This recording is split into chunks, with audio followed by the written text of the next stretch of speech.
Hello students, आज इस video में हम करने जा रहे हैं अलवार और नैनार संतों के ऊपर एक मल्टीपल चॉइस क्वेश्चंस का क्विज़। जो है ये फर्स्ट पार्ट है जो बेस्ड है भक्ति सूफी परंपराएं पार्ट 6 पे कक्षा 12। तो ये भक्ति सूफी ट्रेडिशन थीम 6 है। दोनों भाषाओं में इसलिए बोल रहा हूँ क्योंकि ये क्विज़ दोनों भाषाओं में भी है, हिंदी और इंग्लिश दोनों में है। तो आपके पास इस क्विज़ में 15 क्वेश्चन आएंगे जो कि एग्ज़ाम की दृष्टि से बहुत महत्वपूर्ण है। और इन क्वेश्चंस को आप सही जवाब अपने देने की कोशिश कीजिए और वीडियो ख़त्म होने के बाद कमेंट बॉक्स में जो है अपना स्कोर ज़रूर बताइएगा। तो आपको आंसर देने के लिए टाइम मिलेगा दोनों भाषाओं में। जब मैं पढ़ लूँगा उसके बाद 5 सेकंड जो कि काउंटडाउन के साथ शुरू होगा, और जैसे ही काउंटडाउन ख़त्म होगा आपके पास सही आंसर भी उसी टाइम आ जाएगा। तो आप अपने आंसर साथ साथ मैच करते रहिए और मेरे को कमेंट बॉक्स में अपना स्कोर ज़रूर बताएंगे। इससे पहले आप की क्विज़ शुरू की जाए, आपसे रिक्वेस्ट है कि अगर आप इसी तरह के और बहुत सारे ज्ञानवर्धक वीडियो देखना चाहते हैं तो आप मेरे चैनल को सब्सक्राइब करें और अपने दोस्तों और मित्रों के साथ शेयर ज़रूर करें। तो शुरू करते हैं क्विज़। Best of luck. पहला क्वेश्चन है, दक्षिण भारत में अलवार और नैनार भक्ति परंपरा के आरंभ का काल है, यानी कि in South India the beginning of Alvar and Nayanar bhakti tradition is a 6ठी शताब्दी ईसा पूर्व यानी कि 6th सेंचुरी BC, बी 5वीं शताब्दी ईसा पूर्व यानी कि 5th सेंचुरी BC, सी जो है 6ठी शताब्दी ईस्वी यानी कि 6th सेंचुरी AD, और डी जो है 7वीं शताब्दी ईस्वी यानी कि 7th सेंचुरी AD। तो आपको बताना है कि इनका टाइम कब था जब ये भक्ति परंपरा भारत में शुरू हुई।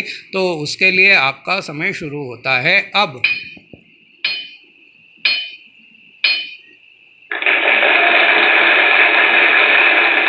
तो बिल्कुल इसका सही जवाब है 6ठी शताब्दी ईस्वी यानी कि 6th सेंचुरी AD। तो ये भारत के अंदर भक्ति परंपरा की शुरुआत का समय था। उसके बाद उत्तरी भारत में बाद में भक्ति परंपरा शुरू हुई है। सबसे पहले दक्षिण भारत में अलवार संतों ने भक्ति परंपरा का आरंभ किया था। अब अगले क्वेश्चन पे चलते हैं। क्वेश्चन नंबर 2 है, ये एक इसमें कांसे की प्रतिमा दे रखी है। तो इसके ऊपर आधारित क्वेश्चन है कि शिव के अनुयायी डैश की यह कांस्य प्रतिमा 12वीं शताब्दी की है। इन्होंने तमिल में डैश की रचना की, यानी कि the bronze statue of dash a follower of Shiva belongs to the 12th century, he composed dash in Tamil. तो इसका 2 ऑप्शन हैं, दोनों में आपने भर के बताना है कि सही आंसर जो है वो क्या होगा। तो ये पहले वाला जो दे रखा है वो पहले वाले में आएगा और दूसरे वाला जो है वो दूसरे सेकंड में आना है। तो आपको बताना है ऑप्शन ए क्या है। इधर आएगा कि अनुयायी जो थे वो अंडाल थे और तमिल में उन्होंने भजनों की रचना की यानी कि हाइमन्स की रचना की, और बी है कि वो मणि चकवार थे और इन्होंने भजनों यानी कि हाइमन्स की रचना की। सी का जो है अपार संबदर थे, उन्होंने कविताएं यानी कि पोएम्स की रचना की, और डी का है वासवन्ना कलाचूरी थे जिन्होंने ग्रंथों यानी कि टेक्स्ट्स की रचना की। तो आपका समय शुरू होता है अब।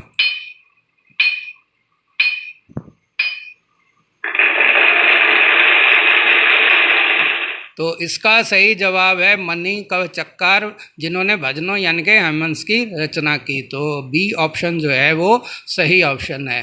क्वेश्चन नंबर 3 जो है, अलवार संतों के किस ग्रंथ को चारों वेदों के बराबर स्थान दिया गया है, यानी कि which book of Alvar sant was given equal place as 4 Vedas.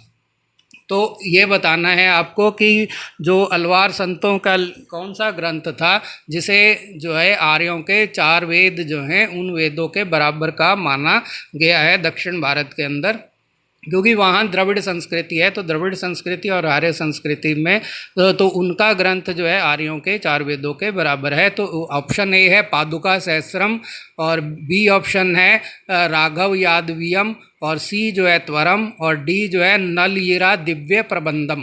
तो आपका समय शुरू होता है अब।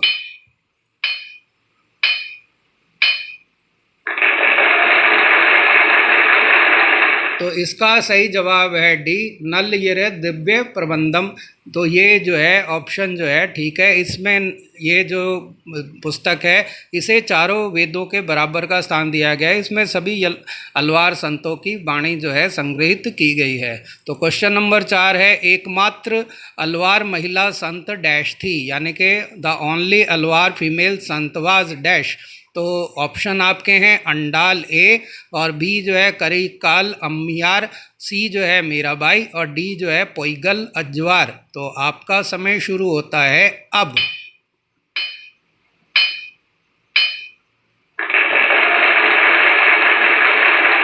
तो इसका सही जवाब है ए, अंडाल। अंडाल जो है एकमात्र महिला संत थी जिन्होंने जो है भक्ति की, और ये जो है प्रेम भाव से भक्ति किया करती थी, प्रेमी के रूप में अब जो है ईश्वर को मानती थी।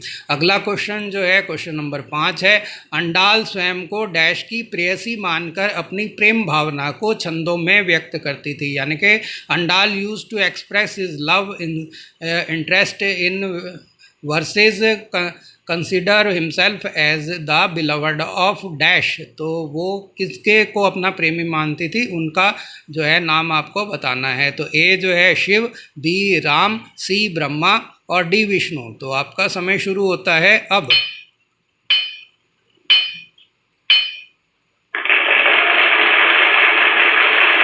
तो इसका सही जवाब है डी, विष्णु। तो अंडाल जो है विष्णु को जो है अपना प्रेमी और खुद को उनकी प्रेयसी मानकर अपनी प्रेम भावना को भजनों छंदों के रूप में व्यक्त करती थी। जैसे उत्तर भारत में मीराबाई जो है कृष्ण को पति रूप में मानकर उन्होंने भजनों की रचना की, सेम उसी तरह से अंडाल ने दक्षिण भारत में विष्णु को जो है अपने प्रेमी के रूप में और स्वयं को उसकी प्रेमिका के रूप में मानकर भक्ति गीतों की रचना की। तो क्वेश्चन नंबर 6 है, 12वीं शताब्दी की यह कांस्य प्रतिमा जो है किस महिला नैनार संत की है। तो विच female Nayanar sant is this bronze statue of the 12th century. तो आपका ऑप्शन है A Andal, B Karaikal Ammaiyar, C Mirabai, और डी पोइगल अजवार। तो आपका समय शुरू होता है अब।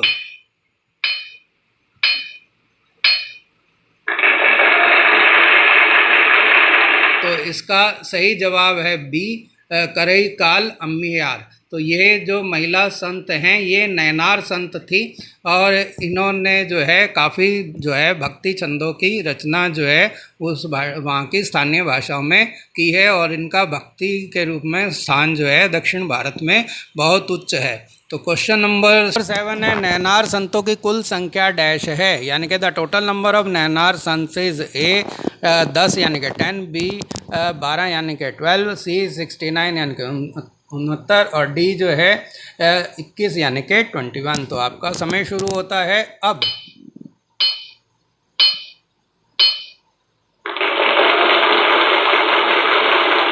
तो इसका सही जवाब है सी 69 यानी कि 69। तो ये कुल संख्यों जो संत थे नैनार संत, उनकी संख्या जो है 69 थी। अगला क्वेश्चन है क्वेश्चन नंबर 8, अलवार संतों की कुल संख्या कितनी थी, यानी कि what is the total number of Alvar sant. A जो है 10 यानी कि 10, बी 12 यानी कि 12, सी 69 यानी कि 69, और डी 21 यानी कि 21। तो आपका समय शुरू होता है अब।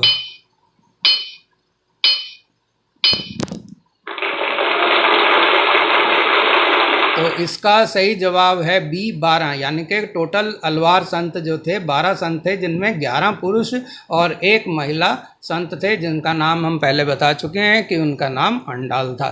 क्वेश्चन नंबर 9 जो है 9 जो अलवार का शाब्दिक अर्थ है, यानी कि अलवार लिटरली मीन्स ए जो है शिव की भक्ति में डूबा हुआ, यानी कि immersed in devotion to Shiva. B जो है ब्रह्मा की भक्ति में डूबा हुआ, यानी कि immersed in devotion to Brahma. C है अल्लाह का भक्त, यानी कि डिवोटी ऑफ अल्लाह। और डी जो है विष्णु की भक्ति में डूबा हुआ है, यानी कि immersed in devotion to Vishnu. तो आपका समय शुरू होता है अब।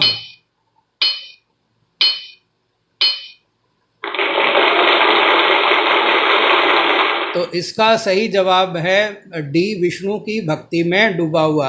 तो अलवार लोग जो थे ये विष्णु के भक्त थे और विष्णु के विभिन्न रूपों की ये पूजा किया करते थे, विष्णु के अलग अलग अवतारों की ये पूजा किया करते थे। तो क्वेश्चन नंबर 10 जो है, 10वीं शताब्दी में 12 अलवार संतों की रचनाओं का संकलन नल दिव्य प्रबंधनम के नाम से किया गया। इसका अर्थ है यानी कि in the 10th century the composition of 12 Alvar sant were compiled in the name of Nalayira Divya Prabandham which means.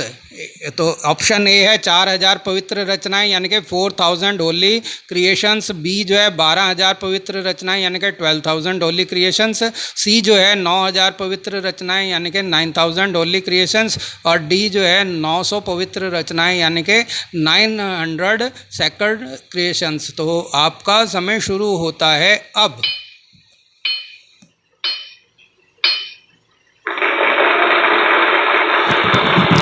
इसका सही जवाब है ए, 4000 पवित्र रचनाएं यानी कि 4000 होली क्रिएशंस। तो नल दिव्य प्रबंधम में 4000 रचनाएं जो हैं इन 12 अलवार संतों की, अलवार जो हैं टोटल 12 संत हुए थे, तो उन सभी के 12 संतों की वाणी जो है इसमें एकत्रित की गई। और जैसे पहले एक प्रश्न में हमने बताया भी था कि ये जो है 4 वेदों के बराबर इसको स्थान दिया गया है। तो क्वेश्चन नंबर 11 है कि इस चित्र में जो आप देख रहे हैं एक प्रदर्शित मूर्ति जो है ये किसके रूप की है। तो यहाँ पे दोनों स्थानों में भरना है कि ये मूर्ति किसकी है और किस रूप में है। तो यानी कि the idol of dash displayed in this picture is in the form of dash.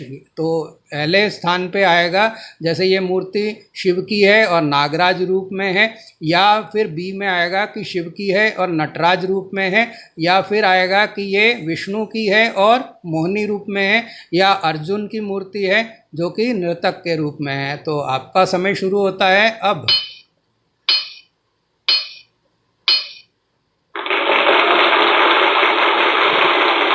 तो ये जो मूर्ति है ये शिव की है जो नटराज रूप में है। अगला क्वेश्चन है क्वेश्चन नंबर 12, इतिहासकारों के अनुसार नैनार संतों द्वारा बौद्ध और जैन धर्म के विरोध का एक मुख्य कारण जो है इन चारों में से कौन सा है। तो according to the historians one of the main reason for opposition of Buddhist and Jainism was by Nayanar sant. A है शैव धर्म को फैलाना यानी कि स्प्रेडिंग शैविज़म, और बी जो है वैष्णव धर्म को फैलाना यानी कि स्प्रेडिंग वैष्णविज्म, और सी जो है राजकीय अनुदान पाने की प्रतिस्पर्धा यानी कि competition for getting state grants, और डी है उच्च जातियों का दबाव यानी कि प्रेशर ऑफ अपर कास्ट। तो आपका समय शुरू होता है अब।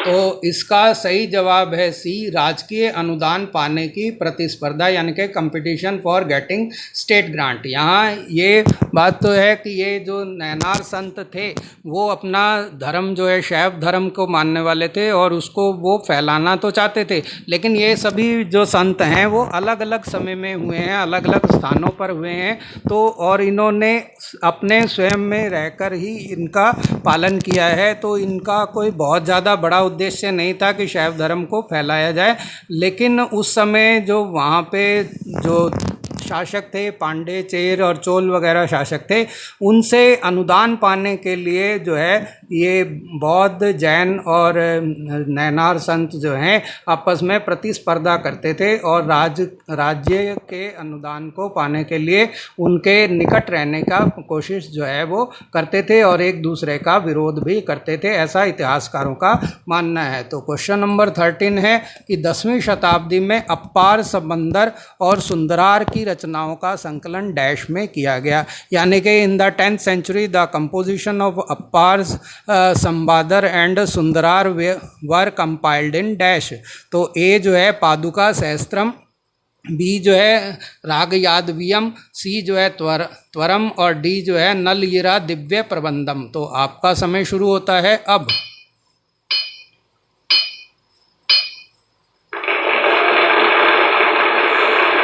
तो इसका सही जवाब है सी, त्वरम। तो त्वरम के अंदर जो है इन दोनों संतों की वाणी को जो है संग्रहित किया गया है। तो क्वेश्चन नंबर जो है 14, चोल शासकों ने दक्षिण भारत में डैश शिव मंदिर या मंदिरों, तो दो मंदिर भी हो सकता है, मंदिरों भी, यानी कि एक भी मंदिर भी बनाया हो सकता है या एक से अधिक भी हो सकते हैं, तो इसीलिए दोनों को यूज़ किया है, का निर्माण किया। यानी कि Chola rulers built dash Shiva temple या टेम्पल्स इन साउथ इंडिया। तो आपका ऑप्शन है चिदम्बरम मंदिर का बनाया, या बी जो है तंजावुर मंदिर को बनाया, या सी जो है गंगे कोड चोलपुरम को बनाया, या डी जो है उपरोक्त सभी यानी कि ऑल ऑफ द अबव को बनाया। तो आपका समय शुरू होता है अब।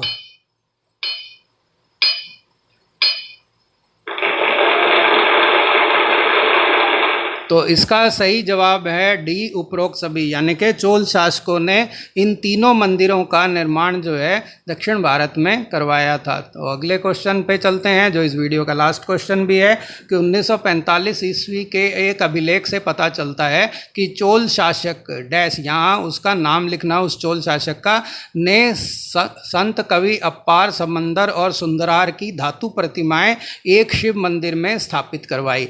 तो इसमें इंग्लिश में है कि an inscription dated 945 AD shows that the Chola ruler dash installed metal idols of the sant poet Appar Sambandar and Sundarar in the Shiva temple. तो आपके ऑप्शन हैं A Rajaraja Chola, B Rajendra Chola, C जो है परांतक प्रथम यानी कि परांतक फर्स्ट, और डी जो है परांतक द्वितीय या परांतक सेकंड।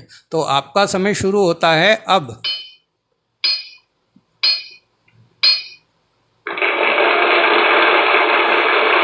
तो इसका सही ऑप्शन है, सही आंसर जो है वो है परांतक प्रथम। तो परांतक प्रथम जो है इसने इन दोनों संतों की जो प्रतिमाएं हैं बनवा के कांसे की शिव मंदिरों में शिव के साथ ही स्थापित की थी, और शिव के साथ साथ इनकी पूजा भी आरंभ कराई थी। इनके लिखे हुए गीत जो हैं वहाँ पे भजन के रूप में मंदिरों में गाए जाने लगे। तो आपको ये वीडियो कैसा लगा इसे ज़रूर बताइएगा, और अपना स्कोर जो है वो कमेंट बॉक्स में कैलकुलेट करके ज़रूर बताना है, और इस वीडियो को ज़्यादा से ज़्यादा जो है शेयर करना, और अगर आप मेरे चैनल पे नए हैं तो इसे सब्सक्राइब ज़रूर कर लेना। धन्यवाद।